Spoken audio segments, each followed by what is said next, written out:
Bonjour, je suis heureux de vous proposer cette vidéo pour parler d'un sujet qui m'est cher, le flipper. Et donc on verra dans cette vidéo une étude de marché de l'industrie du flipper. Avant de démarrer, je préfère faire un avertissement, un disclaimer comme on a l'habitude de dire, car voilà, je suis passionné de flipper, je viens de vous le dire, mais je suis aussi passionné de marketing et d'analyse stratégique.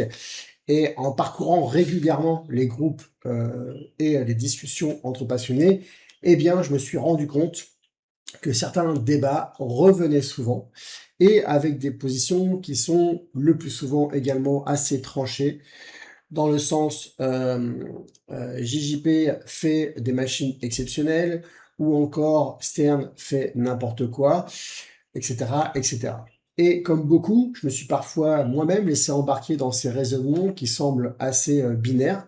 Et puis je me suis rappelé qu'un marché n'est pas aussi simple que ça, que derrière chaque constructeur, derrière chaque fabricant, il y a des contraintes, des choix stratégiques, des clientèles qui sont également différentes et des positionnements parfois plus subtils qu'on ne l'imagine.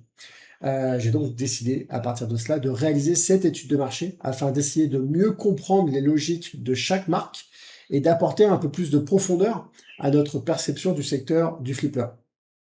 Je précise également que cette analyse, elle est totalement personnelle, elle est entièrement subjective. D'ailleurs, je pense que toutes les études de marché sont subjectives. Elle est subjective à partir du moment où j'ai choisi le sujet pour la faire, pour la réaliser, et elle est subjective puisque bien, je vais vous délivrer en fait mon prisme à moi, ma perception à moi, en toute humilité bien sûr, mais du coup elle reflète ma lecture du marché, mes recherches et mes sensibilités, et je ne prétends absolument pas détenir une vérité universelle, donc c'est pas une vérité que je vous impose, et du coup vous aurez probablement des désaccords avec certains points que je vais évoquer lors de cette étude.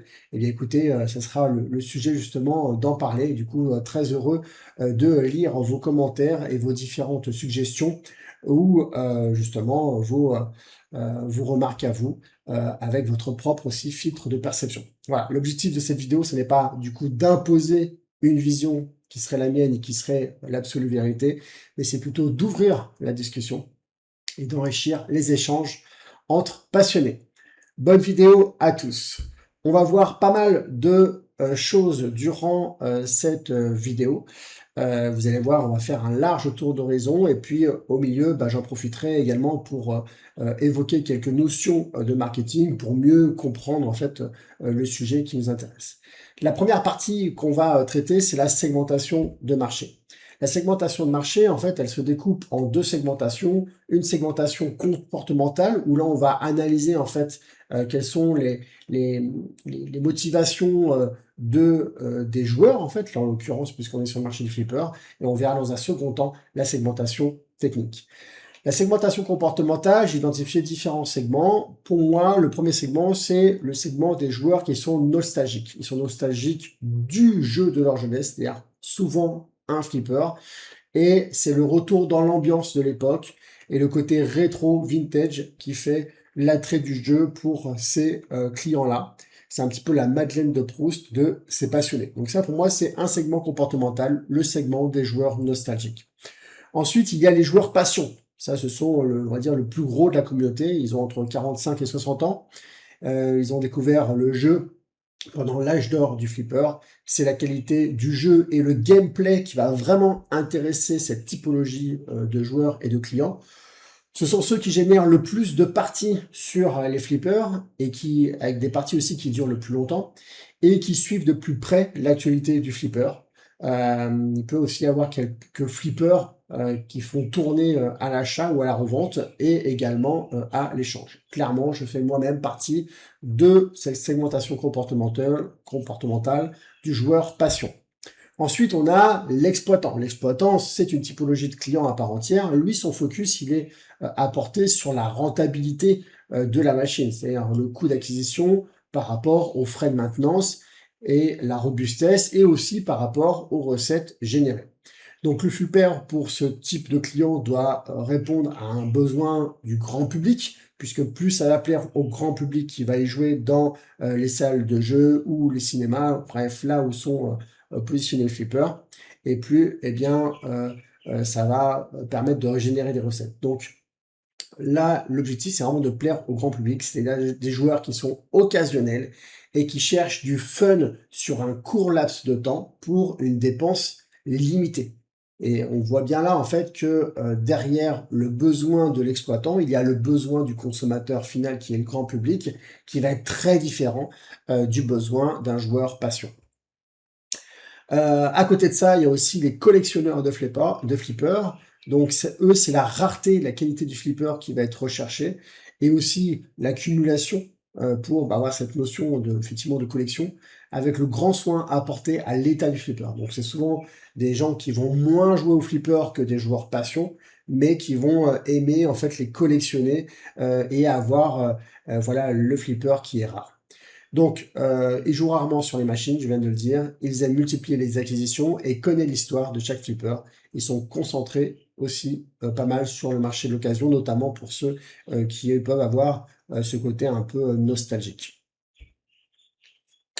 Et puis, il y a les réparateurs. Donc, eux, leur intérêt, c'est dans la réparation, dans la rénovation, dans la remise en état des flippers, plus que dans le jeu lui-même. Moi, j'ai connu des gens enfin, je connais des gens qui adorent réparer les flippers, mais qui n'y jouent pas tant que ça, voire même très rarement. Donc, eux, ils fonctionnent par achat, rénovation, revente ou maintenance des machines des usagers qu'ils accompagnent. Et du coup, eux, ils sont essentiellement concentrés sur le marché de l'occasion. Voilà pour les différents segments comportementaux. Donc, vous voyez qu'on en a 5 ici. Et pour chacun de ces segments, eh bien, on doit répondre à un besoin qui est différent, puisque la motivation d'achat n'est pas la même en fonction justement de ce segment comportemental.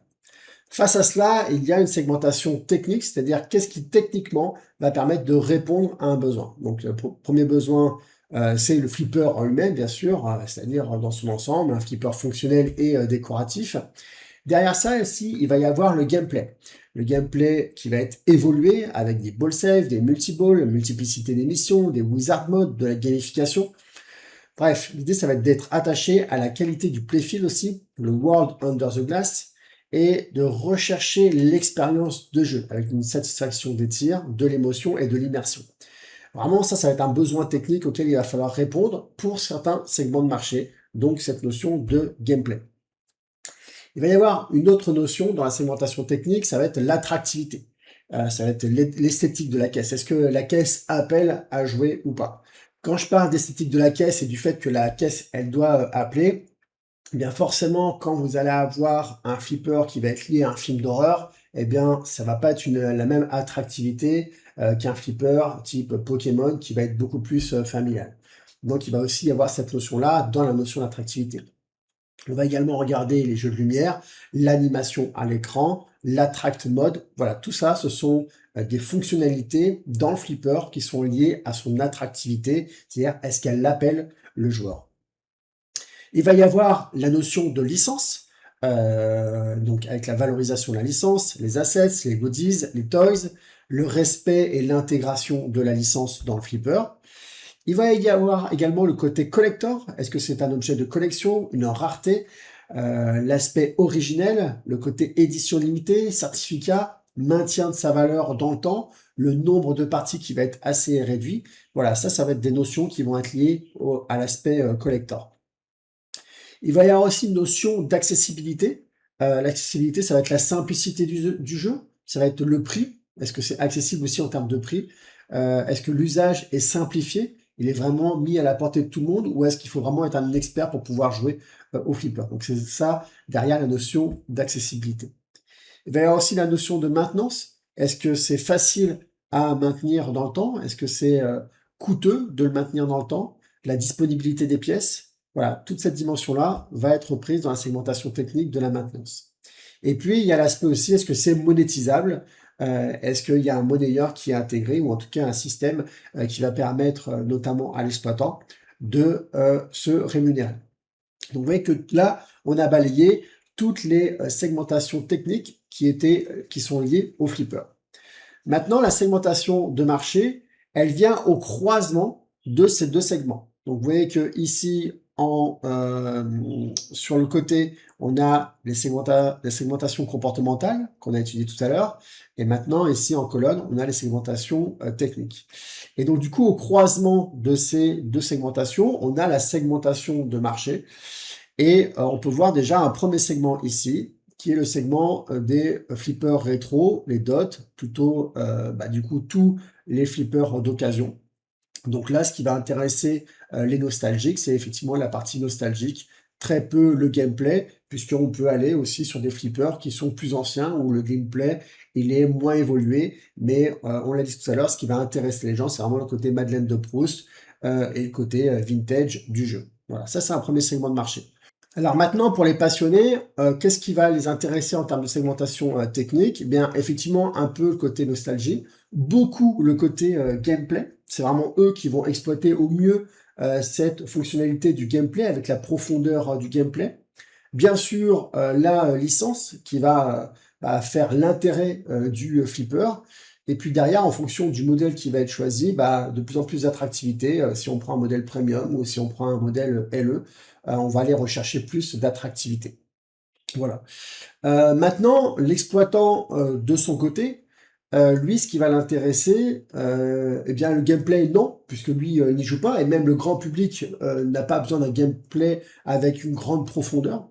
Donc lui, au contraire, ça va être l'accessibilité par rapport au gameplay, donc c'est plutôt de l'accessibilité qu'il va rechercher. Il va chercher forcément de la licence, puisqu'il faut que ça soit grand public et que ça parle au grand public. De l'attractivité, évidemment, parce que quand la machine, elle est dans une grande salle de jeu, eh bien, il faut qu'elle puisse attirer le joueur pour qu'il mette une pièce dedans. Et puis, il y a toute la dimension maintenance qui va pas du tout intéresser les passionnés, de façon directe en tout cas. Et puis, la partie monétisable qui, elle, va vraiment intéresser l'exploitant. Mais qui ne va pas du tout intéresser le passionné, puisque la plupart des machines sont en fonctionnement gratuit, fonctionnement pour être à la maison. Donc voilà ce segment-là. Donc vous voyez que sur un segment comportemental, on peut avoir en fait plusieurs segments techniques qui sont rattachés. Et là, on voit bien en fait une certaine différence entre les différents segments de marché. Une personne de 50 ans qui va 50 ans, 60 ans, qui va acheter un flipper assez ancien en électro d'occasion, voilà, pour se faire une partie peut-être par mois et de l'avoir dans le salon en guise de décoration, ce sera pas forcément le même besoin que des passionnés qui vont avoir, eux, de la recherche de profondeur dans le gameplay, de la richesse sur le plateau, vraiment une belle intégration du thème, etc., etc. À côté de ça, on a encore les collectionneurs qui, eux, du coup, vont rechercher le côté collector et tout ce que j'ai mentionné dans le côté collector. Voilà, donc un secteur, un segment qui est beaucoup plus petit en termes de taille, hein. Et puis les réparateurs, alors eux, ils vont rechercher de la maintenance et du monétisable, et tout le reste, on va dire que ça va être secondaire, puisqu'ils vont chercher plutôt quelque chose à justement facile et rapide à remettre en route, ou en tout cas avec un coût qui sera plus faible que le prix potentiel à la revente. Voilà. Pour la suite de cette étude de marché, on va surtout s'intéresser au marché du neuf, donc moins au marché de l'occasion. Donc on aura l'occasion de moins regarder, je dirais, les segments que je vous ai présentés sur ces derniers instants. Maintenant qu'on a vu la segmentation de marché, voyons le positionnement des marques sur sur cette segmentation de marché. Donc on peut voir que sur la partie nostalgique, donc là vous voyez que j'ai vraiment retiré toute la partie du marché de l'occasion pour se focaliser uniquement sur le marché du neuf. On peut voir Chicago Gaming qui lui joue la carte à fond de la nostalgie, puisqu'ils vont chercher des anciens flippers pour faire des remakes. Le gameplay est relativement ancien, donc il n'est pas, ça ne fait pas partie des gameplays où il y a plus de profondeur. Ensuite, il y a tout le segment des passionnés avec le gameplay, la licence, l'attractivité. Donc forcément, Jersey Jack Pinball, lui, c'est le maître de l'attractivité avec des flippers flamboyants qui sont exceptionnels. Et puis sur le même segment de marché, il y a aussi Barrel of Fun, Spooky Pinball, Pinball Brothers qui sont également présents avec de la licence.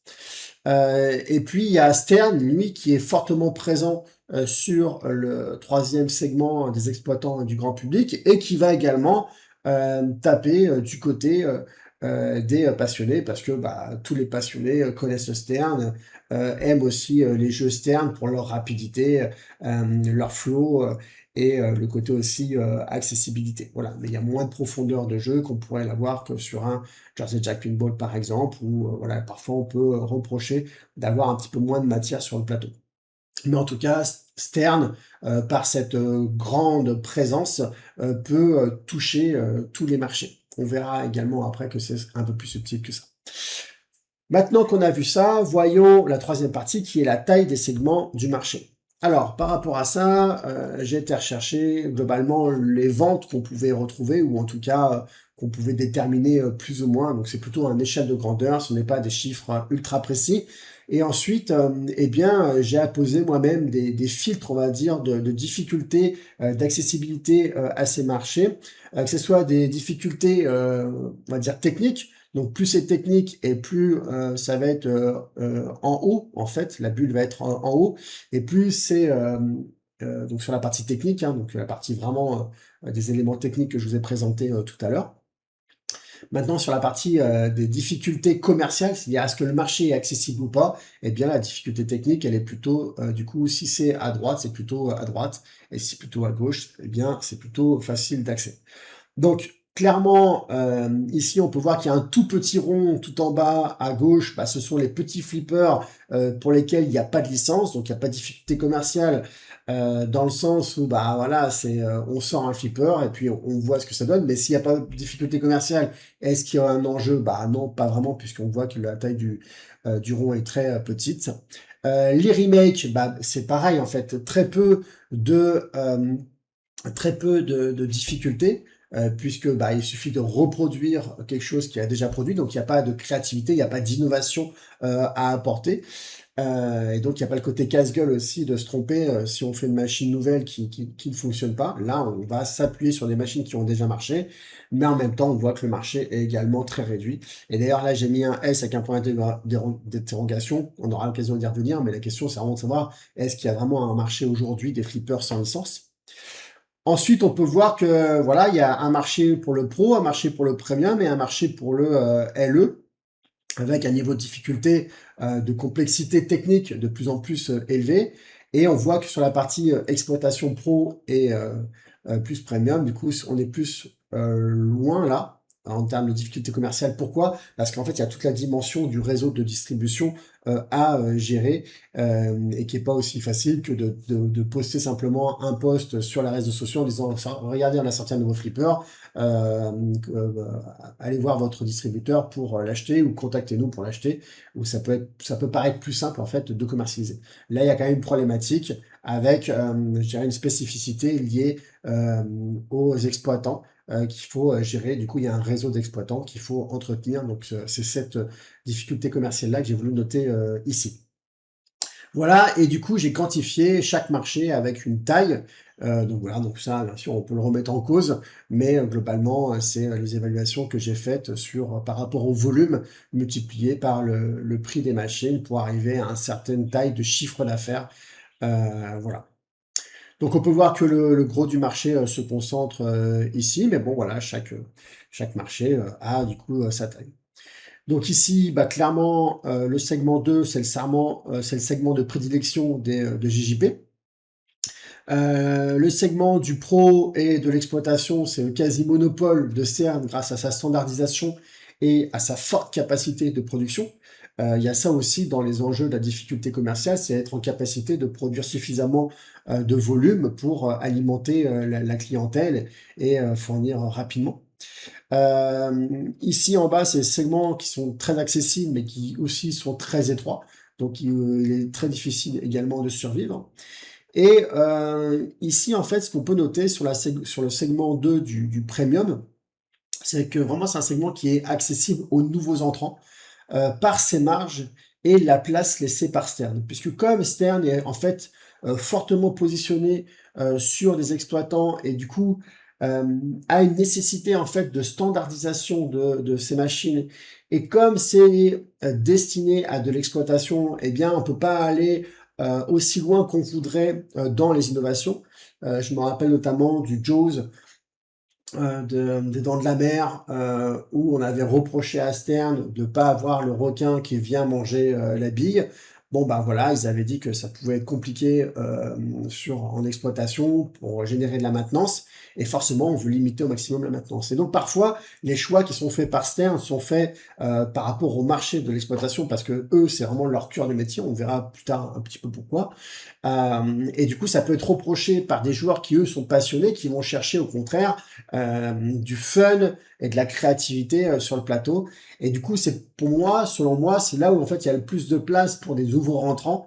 C'est ici parce qu'ils vont pouvoir justement exceller dans l'innovation, se faire plaisir, là où Stern ne pourra pas aller, puisqu'ils sont contraints par des contraintes liées à l'harcèlement de marché des exploitants. Donc voilà le positionnement des différentes marques. Donc Stern, une fois de plus, est présent sur toute cette partie-là. Jersey Jack Pinball, lui, est vraiment là sur les machines, on va dire, les plus techniques, les plus avancées. Et puis, il y a Spooky Pinball, Barrels of Fun et Pinball Brothers qui se battent sur cette bulle-là, ce marché-là. Et puis, il y a Chicago Gaming qui est ici en bas. Et puis, bah, il y a Exa Pinball, American Pinball, le P3, le Turner Pinball, qui essayent de se battre ici sur des flippers qui n'ont pas vraiment de licence, ou alors des licences qui sont assez peu connues, ou où il y a moins d'intérêt qui est porté par le public. On en arrive maintenant au positionnement de Stern plus spécifiquement. Donc, pour moi, Stern priorise vraiment le marché des exploitants. Il y a quelques preuves qui nous permettent de dire ça. Bah, déjà, le planning de production, si on peut le voir en exemple Pokémon, on peut voir que les pros ont été produits en premier pour les exploitants, donc début mars. Ensuite sont arrivés les Limited Edition mi-mars et fin mars, et les premium pour exploitants ensuite fin mars, premium consommateur début avril et pro consommateur courant avril. Donc on voit bien en fait que dans le planning même, les exploitants arrivent en tout premier, et c'est bien logique. Il y a l'usage de l'insider qui est vraiment très orienté exploitant. Moi, j'ai 4 flippers Stern à la maison avec chacun un insider.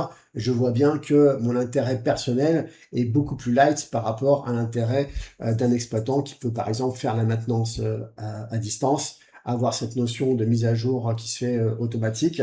Mais enfin, personnellement, d'un point de vue utilisateur, je pense qu'il y a tellement d'autres choses à faire qui seraient orientées vraiment joueur qui n'est pas faite, et qui est simplement parce que c'est fait plus pour les exploitants, et donc ça du coup c'est vraiment très criant quand on est un usager de Stern et de l'Insider. Des produits exclusifs comme les panneaux de score. Bah, moi personnellement dans ma game room j'aimerais bien un panneau de score. Bon, bah, voilà, apparemment c'est limité aux exploitants. La cadence de sortie des nouvelles machines pour créer de l'obsolescence des précédentes. Ça c'est un point qui est intéressant, c'est qu'en fait des fois on va reprocher à Stern de sortir des machines, et du coup d'avoir des machines qui sont moins abouties, ou en tout cas qu'on considère comme étant moins abouties. Eh bien c'est pas mon regard à moi sur le sujet. 1, 2. Ouais. C'est pas mon regard à moi sur le sujet, parce que au contraire, en fait, je pense que c'est organisé pour alimenter les exploitants. Les exploitants, ils font quoi? Ils achètent une machine. La machine, elle est amortie, c'est-à-dire que on vient comptablement réduire sa valeur chaque année.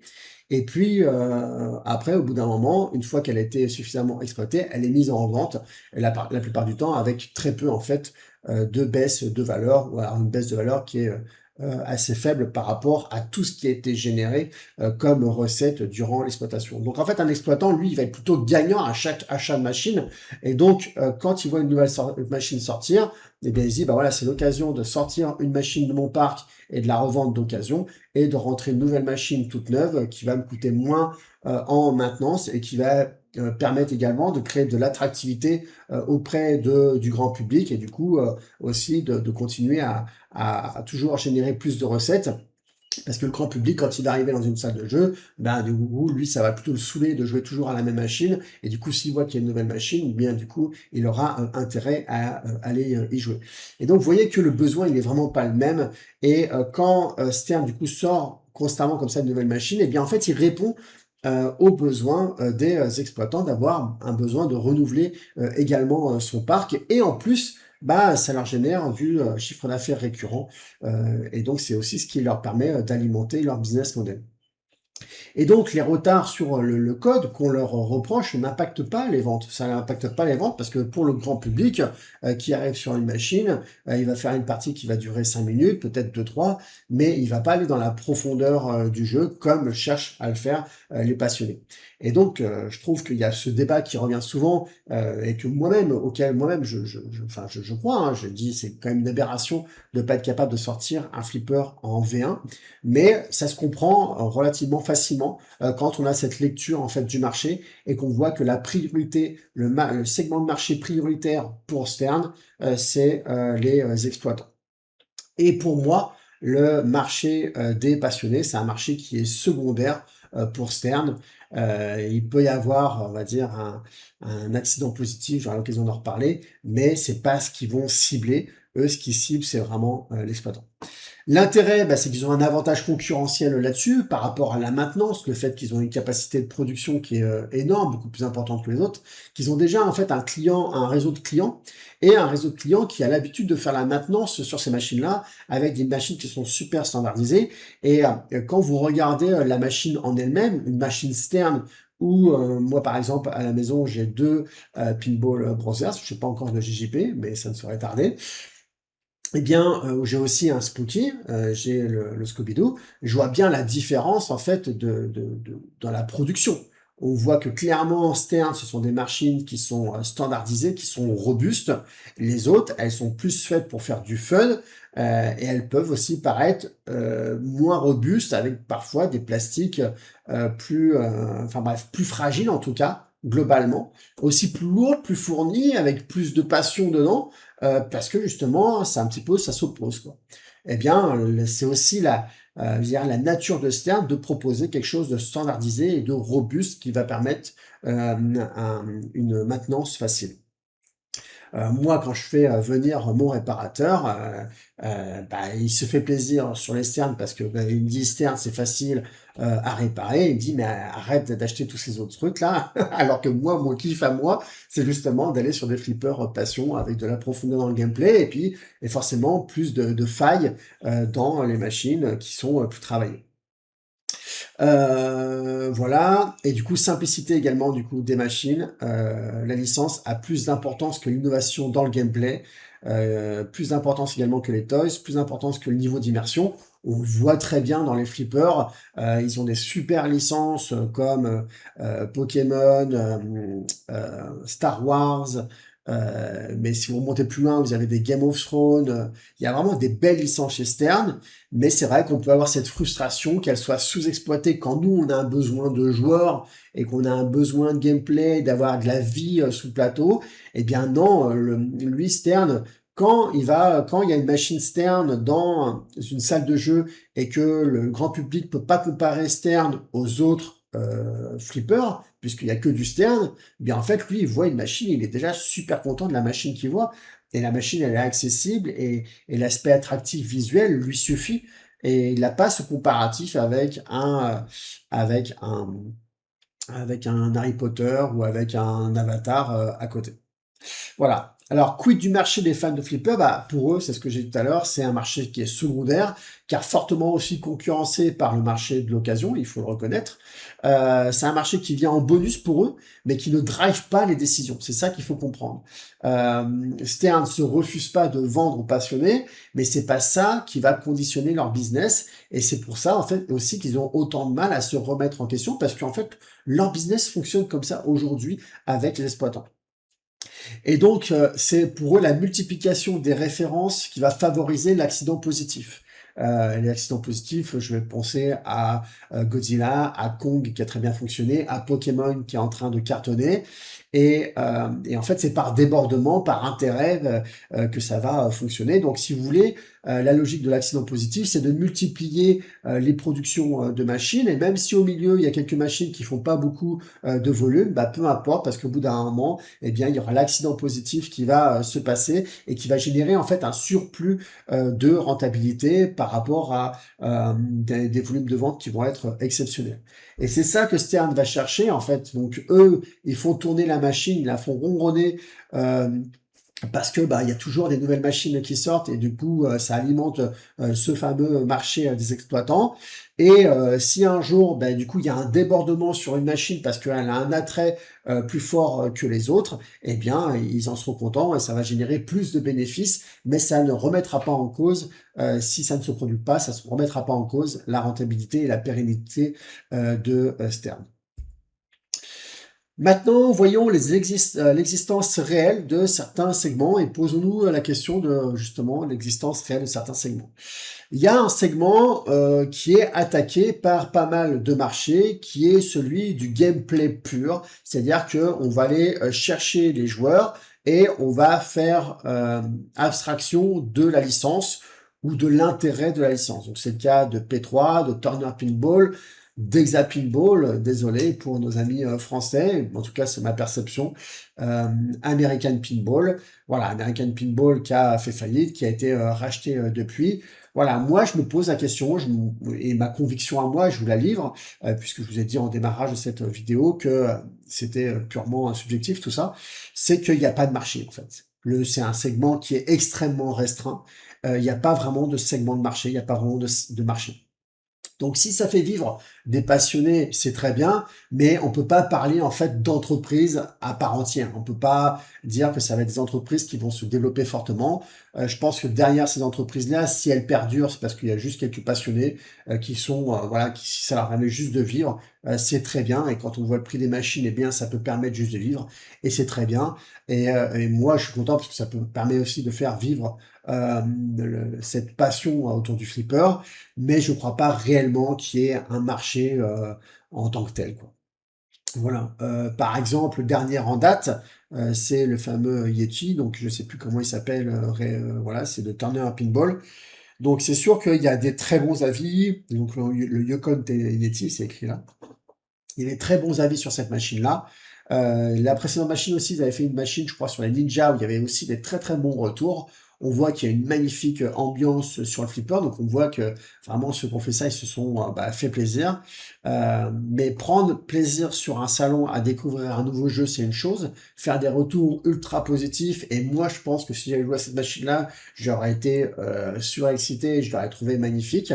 Mais ça, c'est une chose. Mais sortir 10 000 euros de sa poche pour l'avoir chez soi, ça, c'est une autre chose. Et une intention d'achat ne fait pas une vente. Et ça, c'est vraiment important que les gens le comprennent. C'est pas parce qu'il y a une foultitude de retours positifs sur une machine que les gens vont lâcher 10 000 euros pour l'avoir chez eux. Et par rapport à ça, j'aimerais donner un ancien exemple historique dans l'histoire on va dire, du marketing. Dans les années 80, pour ceux qui s'en rappellent, la plupart des postes de radio étaient comme ça. Ils étaient carrés, ils étaient noirs ou gris.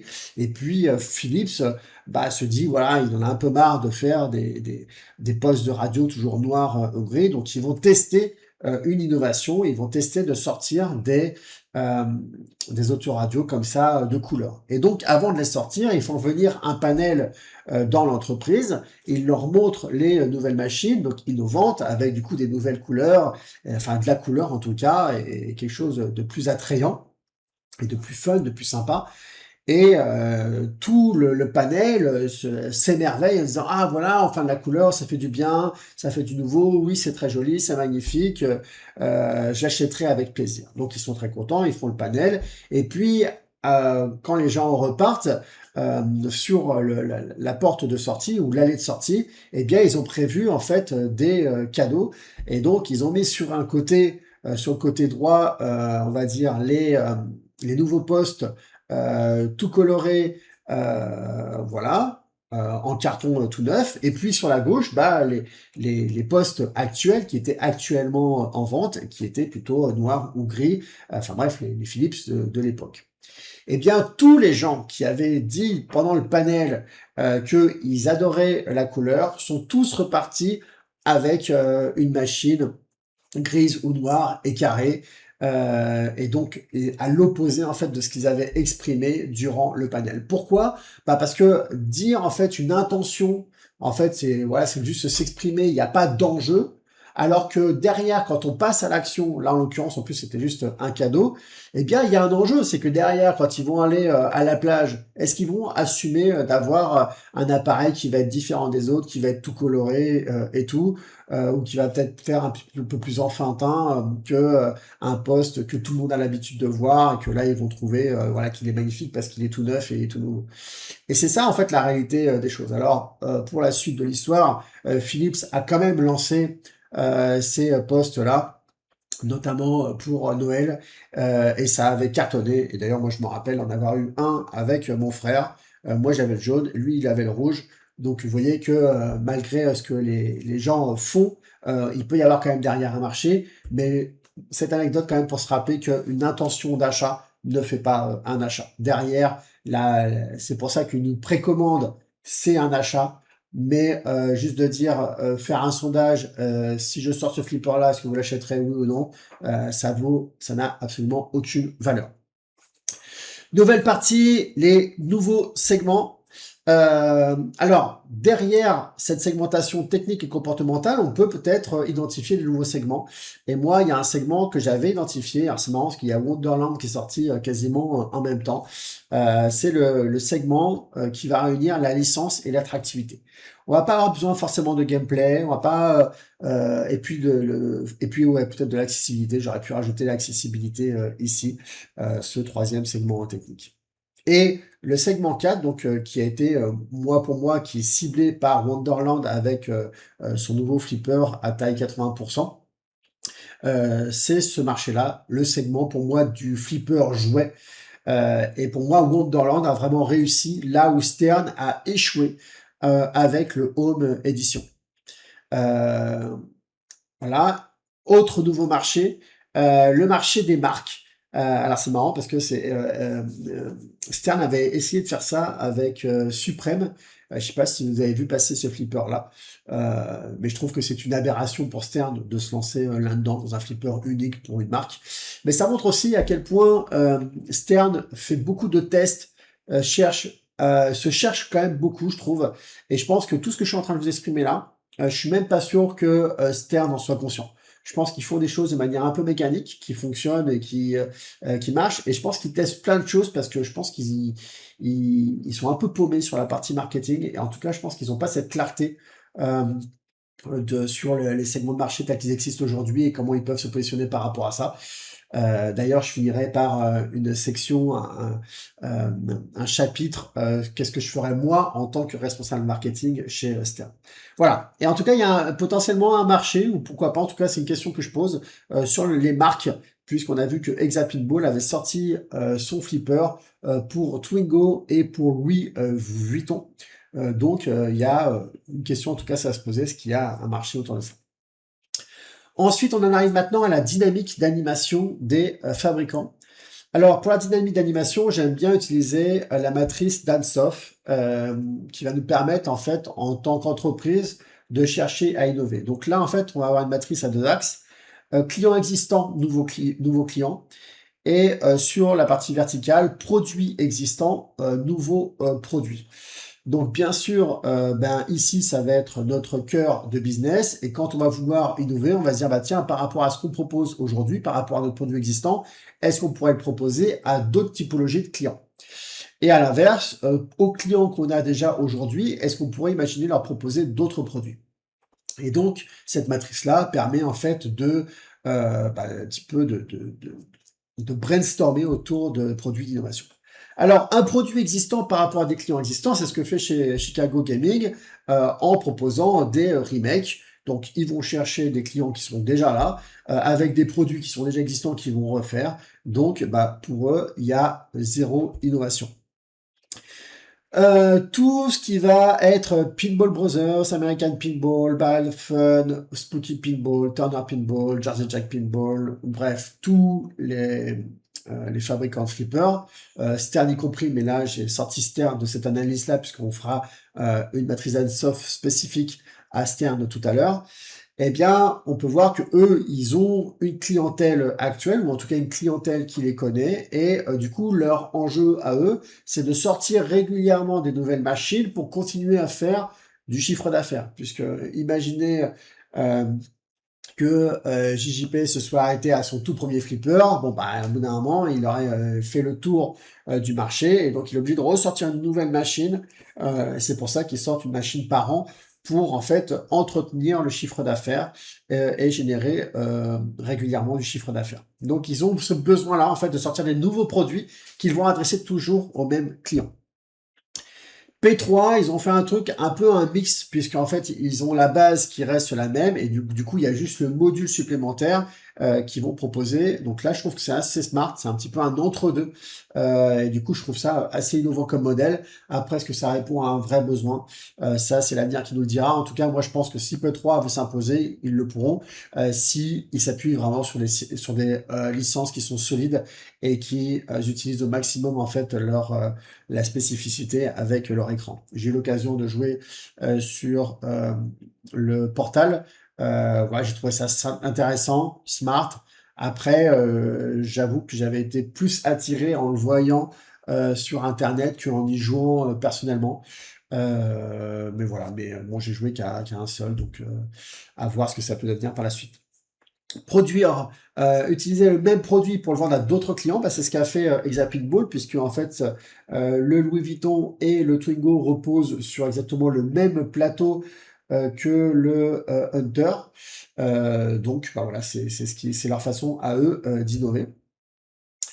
Et un nouveau flipper, c'est une nouvelle machine pour qui s'adresse à des nouveaux clients. Eh bien, c'est ce qui a réussi au Wonderland Amusement avec leur flipper à 80% de Alice au Pays des Merveilles, avec un franc succès puisqu'ils l'ont vendu sur comment ça s'appelle la plateforme en ligne ou en finance avec sur Kickstarter, pardon.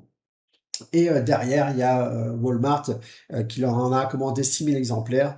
Donc c'est une belle réussite, là où beaucoup de fabricants continuent à se chercher.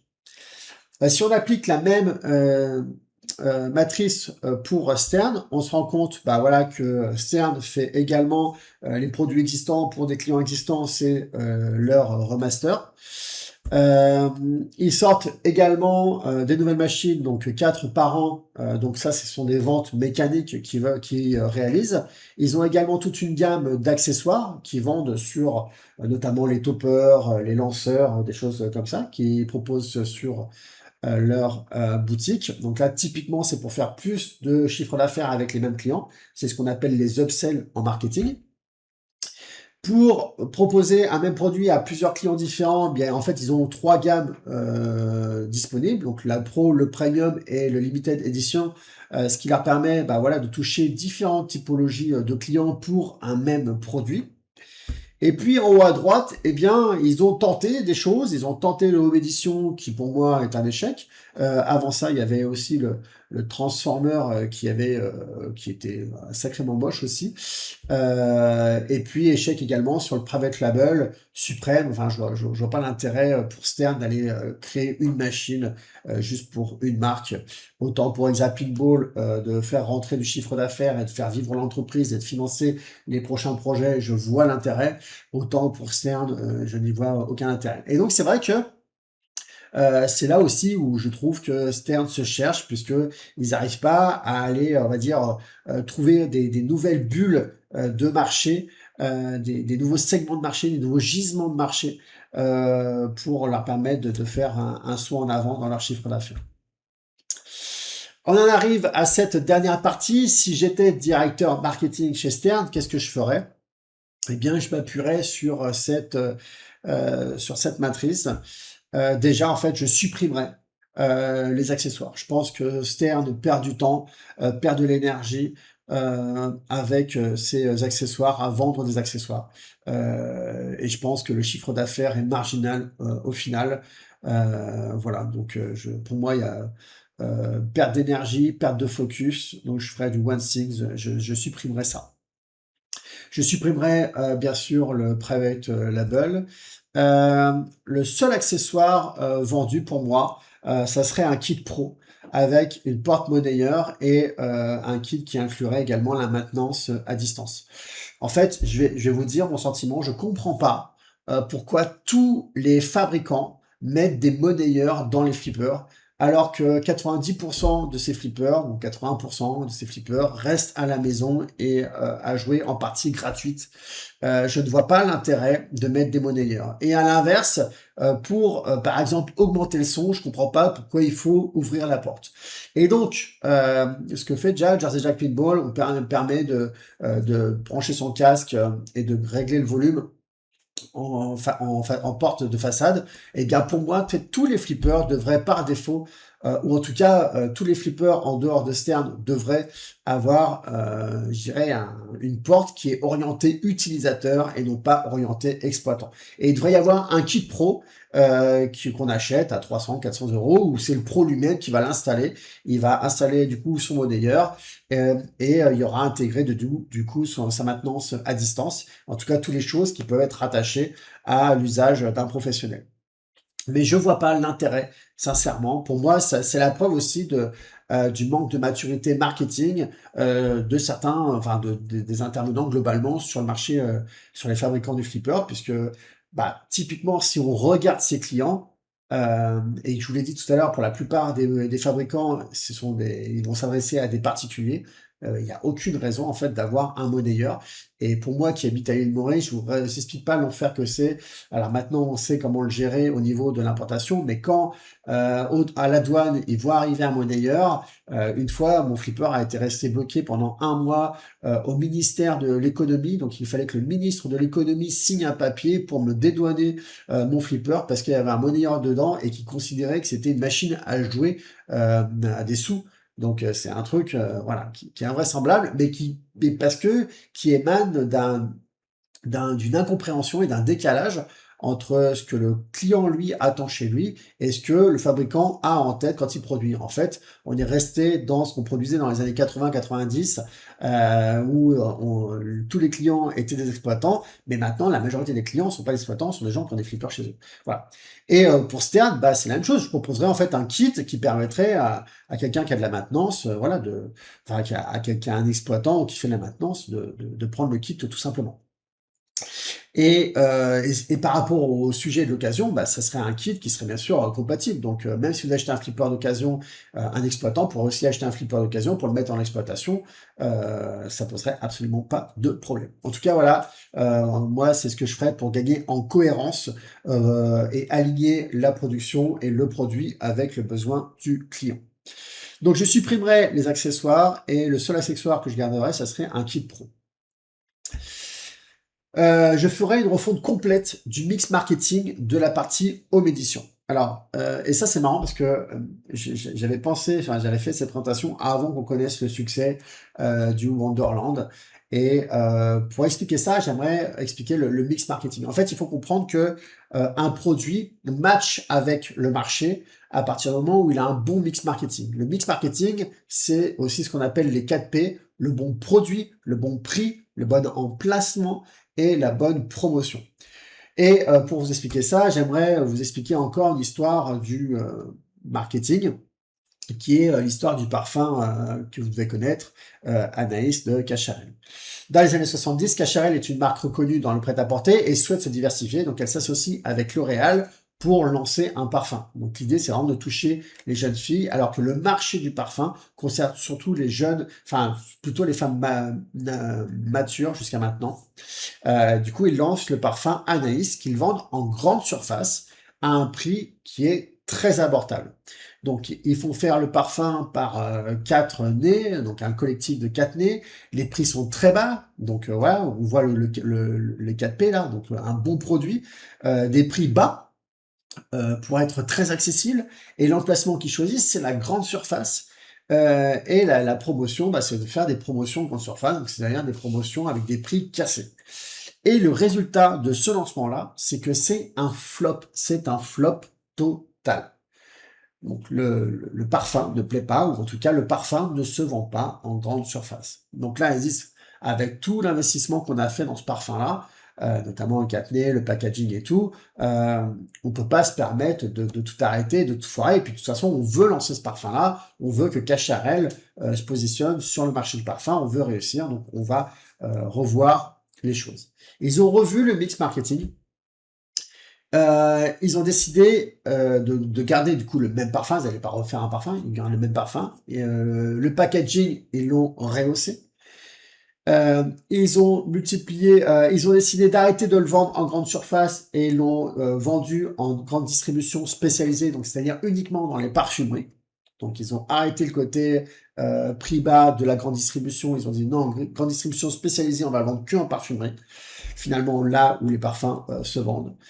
Et, et ils ont multiplié le prix par 2 pour que ça soit un prix qui corresponde en fait au marché, c'est-à-dire le marché de la parfumerie. Du coup, ils ont multiplié le prix par 2. Et comme ils ont multiplié le prix par 2, eh bien, ils ont décidé qu'au lieu de l'appeler Anaïs, ils allaient également multiplier par 2 le nom. Donc, ils l'appelaient Anaïs Anaïs. Et c'est là que ça a fait un carton. Et c'est comme ça que Anaïs, qui a fait un flop en grande surface, avec un prix qui était 2 fois moins cher, a fait derrière un carton et fait partie toujours des best-sellers en ayant multiplié le prix par 2 et en l'ayant vendu au bon endroit. Et pour moi, c'est ça l'erreur que fait Stern aujourd'hui avec ses home éditions. Pour moi, ils sont encore trop chers et ils ont rien à faire dans les distributeurs de flippers traditionnels. Pour moi, ils devraient faire un équivalent de Wonderland et de massacrer les prix, descendre à un prix très accessible, comme par exemple 1500 $, et de le vendre en grande distribution parce que c'est là qu'est sa place. Pour une promotion uniquement de Noël, moi je sortirais un modèle une fois par an juste pour Noël, et ça serait plus Stern qui serait en façade de marque, ça serait une MDD, donc une marque de distributeur produite par Stern, mais qui ne serait pas brandée Stern. Et du coup, je trouve que c'est ce qu'a réussi à faire Wonderland et ce qu'a jamais réussi à faire Stern, parce qu'en fait, Stern, quand vous regardez le Home Edition, il reste trop près, en fait, de la version Pro. Et donc, effectivement, on se dit, c'est un jouet, mais aucun joueur passionné n'achètera ça. Et même aucun joueur qui n'est pas passionné, qui veut rentrer dans le flipper, va démarrer une machine qui coûte, je sais plus combien elle coûte, 5-6 000 euros, je crois. Enfin, c'est une aberration, en fait. Donc, pour moi, les home editions devraient se rapprocher de ce à quoi ressemble aujourd'hui le Wonderland, avec de la créativité pour réduire les coûts et arriver du coup à sortir une machine qui est vraiment très peu chère, très accessible, mais quand même sur un format flipper, et du coup avec une logique de vente en grande distribution et non plus par les canaux traditionnels. Et d'ailleurs, je suis assez surpris que le Wonderland soit vendu en Europe par un distributeur habituel de flipper, mais j'ai cru comprendre qu'ils essayaient de le vendre à la Fnac et sur des points de grande distribution. Donc je pense que c'est vraiment une très bonne idée de le vendre dans la grande distribution parce que c'est là qu'il aura sa place. Et bien sûr, forcément, les gens qui viennent s'intéresser aussi aux flippers et qui rentrent dans des boutiques de flippers et qui n'ont pas les budgets pour acheter des flippers neufs d'aujourd'hui, et bien effectivement, ça sera aussi un bon produit d'entrée. Mais pour moi, le meilleur endroit pour vendre ces produits-là, c'est en grande distribution. Voilà, et donc au final, qu'est-ce que ça donnerait? Donc voilà, ça donnerait ce produit-là, du coup, en nouveau produit pour des nouveaux clients. On garderait cette logique-là de sortir, du coup, 4 flippers par an. Je mettrais la porte monnayeur en vente en kit pro à côté. Ça, j'y toucherai pas. Et en revanche, je toucherai à cette partie-là. Je réajusterai en fait le produit de Market Fit et de la gamme, parce que pour moi, les gammes des flippers telles qu'elles sont conçues aujourd'hui dans le monde du flipper sont complètement aberrantes. Pour moi, on se pose beaucoup trop de questions quand on veut un flipper.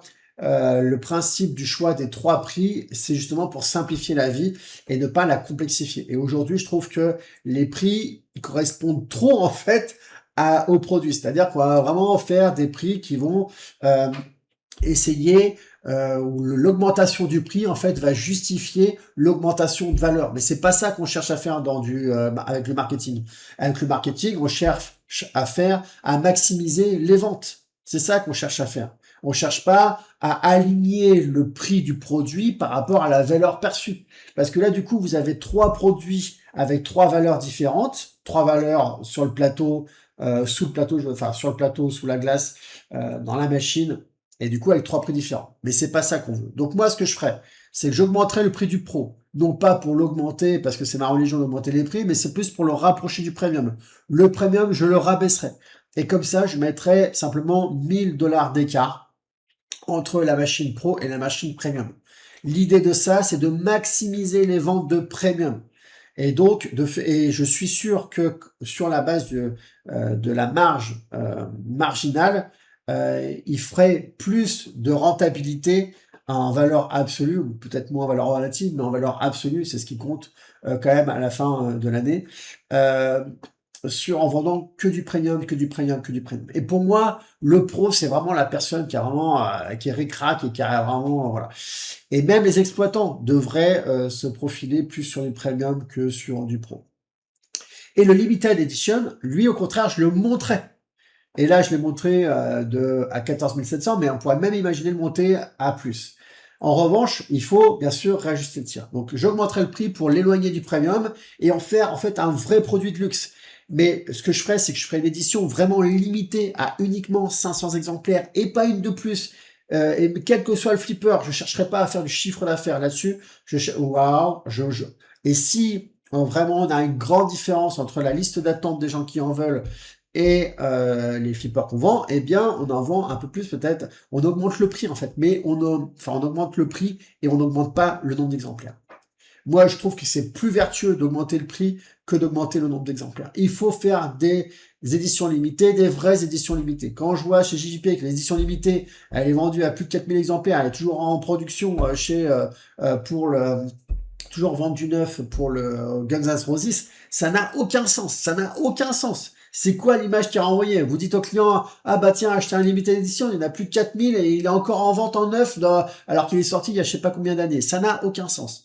Voilà, donc moi ce que je ferais, c'est que j'augmenterais le prix et je ferais une vraie édition limitée à 500 exemplaires. Et si il y a vraiment 1000 demandes pour 500 exemplaires, eh bien je continuerai d'augmenter le prix, mais j'augmenterai pas le nombre de machines. Ce que je ferais en plus, c'est que j'ajouterais des choses. Le topper. Aujourd'hui, il y a un topper qui coûte un bras. J'arrêterai la vente de topper. Ça n'a aucun sens de vendre un topper à ces prix-là. On prend que de la mauvaise image de marque.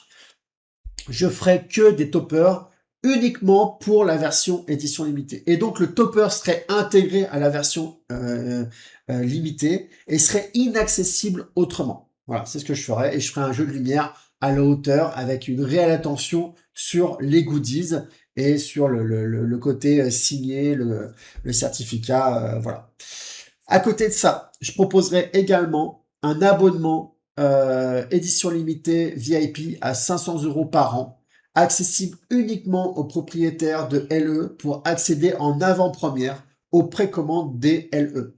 Il faut que l'accès aux LE devienne un privilège qui est uniquement accessible à ceux qui ont l'habitude d'acheter des LE. De la même façon que quand vous allez chez Ferrari, il faut vous montrer patte blanche parce qu'ils ont une whitelist des clients chez Ferrari. Et si vous faites n'importe quoi, aller revendre vos Ferrari, eh bien, vous êtes blacklisté et vous ne pouvez plus acheter de Ferrari. Eh bien, il faut rentrer dans la même logique de luxe. Voilà. Et pour les pros, bah voilà, comme j'ai dit tout à l'heure, augmenter le prix pour le rapprocher du premium et permettre de maximiser les ventes de premium et de faire plus de chiffre d'affaires au final.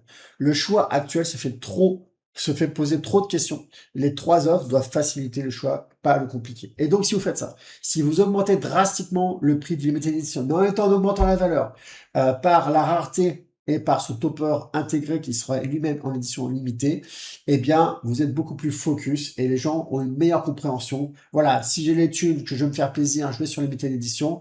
Et si je suis simplement un fan de flipper, je vais sur le premium. Mais pour 1000 balles de plus, je vais pas m'embêter, je prends le premium. C'est ça, en fait, qui doit fluidifier les ventes. Et donc, voilà ce que je ferai. Et la dernière chose que je ferai en termes d'innovation, ici pour aller chercher des nouveaux clients sur du nouveau produit, c'est que je proposerai un kit flipper VR. Stern a plein de licences. Ils ont sorti plein de flippers et tous ces flippers-là existent en virtual pinball. Eh bien, moi, ce que je ferais, c'est que je proposerais un kit où, en gros, vous mettez un PC dans une tour, vous le mettez à l'intérieur du flipper, vous le reliez d'une façon à d'une autre, et du coup, en façade, vous avez la possibilité de brancher un casque VR. Et je ne sais pas si vous le savez, mais aujourd'hui, il y a la VR, mais il y a aussi la VR augmentée. C'est-à-dire que face à votre flipper, vous pourriez voir en fait le flipper virtuel, mais à côté de ça, vous voyez en fait le vrai monde qu'il y a autour de vous. Donc ça, c'est le VR augmenté. Enfin, ça porte peut-être un autre nom, mais en tout cas, moi, je l'appelle comme ça. Mais Stern a les licences. Et à côté de ça, il y a des logiciels qui existent pour exploiter ces licences-là gratuitement, j'imagine aussi de manière illégale. Et moi, quand je joue sur mon VR chez moi, mais je suis bluffé en fait par le résultat.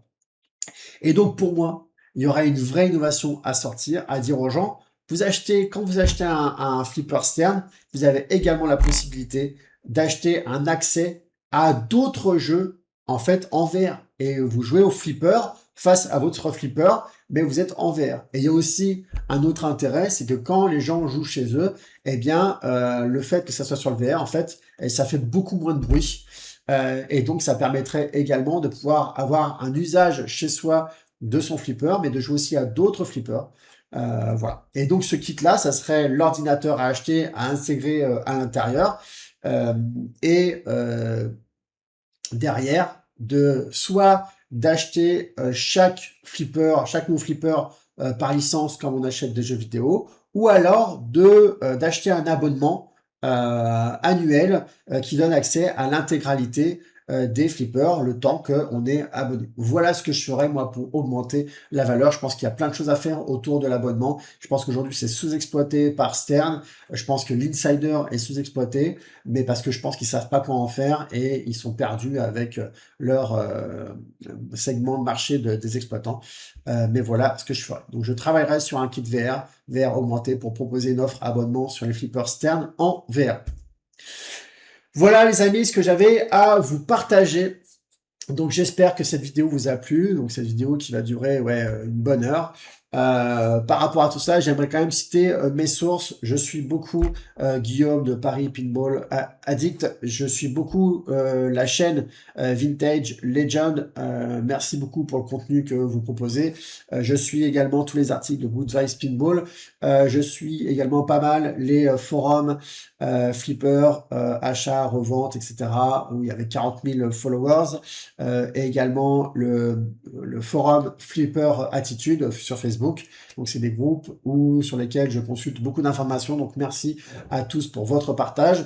Et pour l'aspect méthodologique, eh bien, si ça vous intéresse ce genre d'études de marché, je vous invite à suivre globalement la bibliographie de Paul Millier, qui est mon maître en marketing, et plus précisément stratégie et marketing de l'innovation technologique, qui m'a permis de vous évoquer toutes ces segmentations de marché. Et donc, c'est toute la méthodologie que j'ai utilisée pour ces segmentations de marché. Voilà, une fois de plus, j'espère que cette vidéo vous aura plu, qu'elle va ouvrir des sujets de discussion passionnants. En tout cas, j'étais très heureux de faire cette analyse-là. C'est un travail que je fais depuis maintenant près de 2 mois, à intervalles réguliers. Je me repose dessus. En tout cas, c'était vraiment passionnant pour moi de le faire et de vous le délivrer dans cette vidéo. Merci beaucoup et à la prochaine fois pour une prochaine vidéo. Ciao, ciao!